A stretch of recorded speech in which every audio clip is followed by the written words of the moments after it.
ఏంద్రా ఎప్పుడు ఏదో పోయినట్టు ఏడుపు ముఖం పెట్టుకొని కూర్చుంటాడు.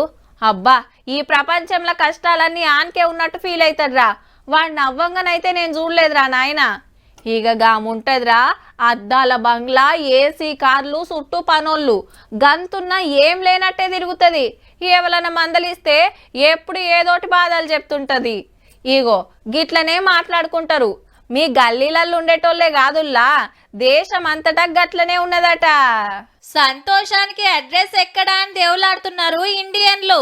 ఆవు మరి దునియాలా 147 దేశాలల్లా ఓ సంగపోలు సర్వే చేస్తే వరుసన 9వ ఫిన్లాండ్ ఫస్ట్ ర్యాంకులకు వస్తే ఇండియా 116వ ర్యాంకులున్నది. అంటే సంతోషంలో ఇంకో 115 దేశాల కంటే వెనుకబడ్డమన్నట్టు. పాకిస్తాన్ వాళ్ళు 104 ర్యాంకులు వచ్చి మనకంటే నిమ్మలంగానే ఉన్నారట. మరి మనకేమైంది అంటారా? ఉమ్మడి కుటుంబాలు తగ్గుతున్నాయి, ఒంటరితనం పెరుగుతున్నదట. నచ్చింది చదవలేరు, నచ్చిన పని చేయలేరు. పల్లెలు పలసబడుతున్నాయి, పట్టణాలలో ఉరుకుల పరుగుల జీవితాలు అవుతున్నాయి. ఆకలి తిప్పలు, అప్పుల బాధలు.